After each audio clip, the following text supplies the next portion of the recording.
गिलहरी और महात्मा बुद्ध भगवान की कहानी। भगवान बुद्ध आत्मज्ञान की खोज में तपस्या कर रहे थे। उनके मन में विभिन्न प्रकार के प्रश्न उमड़ रहे थे। उन्हें प्रश्नों का उत्तर चाहिए था, लेकिन अनेकों प्रयासों के बाद भी उन्हें सफलता नहीं मिल रही थी। वे आत्मज्ञान की प्राप्ति के लिए कठोर तपस्या करने लगे, अनेक कष्ट सहन किए, कई स्थानों की यात्रा भी की, परंतु जो समाधान उन्हें चाह रहा था वह नहीं मिला। एक दिन गौतम बुद्ध के मन में निराशा का संचार हुआ और वह सोचने लगे कि धन, माया, मोह, संसार के समस्त का मैंने त्याग कर लिया, फिर भी मुझे आत्मज्ञान की प्राप्ति नहीं हो पा रही। क्या मैं कभी आत्मज्ञान की प्राप्ति कर सकूंगा और मुझे आगे क्या करना चाहिए? इसी प्रकार के अनेक प्रश्न बुद्ध के मन में उठ रहे थे। वह उदास मन से उन्हीं प्रश्नों पर मंथन कर रहे थे।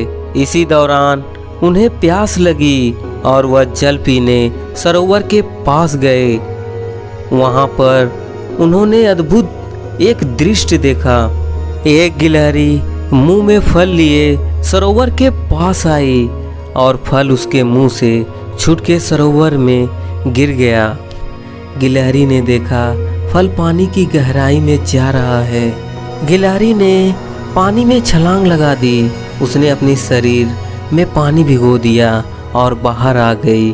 बाहर आकर उसने अपने शरीर पर लगा पानी छाड़ दिया और पुनः फिर सरोवर में कूद गई। उसने यह कर्म जारी रखा। बुद्ध उसे देखते रहे, लेकिन गिलहरी इस बात से अनजान थी।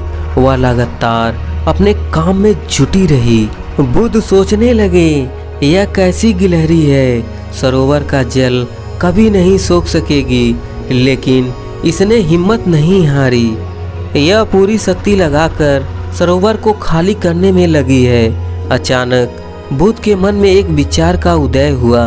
यह तो गिलहरी है, फिर भी अपने लक्ष्य को प्राप्त करने में लगी है। मैं तो मनुष्य हूँ, आत्मज्ञान नहीं प्राप्त हुआ तो मन में निराशा का भाव आने लगेगा।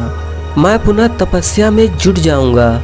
इस प्रकार महात्मा बुद्ध ने गिलहरी से शिक्षा प्राप्त की और तपस्या में जुट गए। और एक दिन उन्हें आत्मज्ञान की प्राप्ति हो गई और वह भगवान बुद्ध बन गए और उन्हें आज भगवान बुद्ध के नाम से जाना जाता है। इस कहानी से हमें जो सीख मिलती है जो ये है, अगर आपके दिल में कोई लक्ष्य है और आपको लगता है कि आप उस लक्ष्य को प्राप्त नहीं कर सकते या उस लक्ष्य को छोड़कर पीछे मुड़ने लगते हैं और उस लक्ष्य को छोड़ने लगते हैं, तो आपको एक बार फिर सोचने की ज़रूरत है। इस दुनिया में कोई भी ऐसा काम नहीं है कोई व्यक्ति अगर ठान ले तो ना कर सके।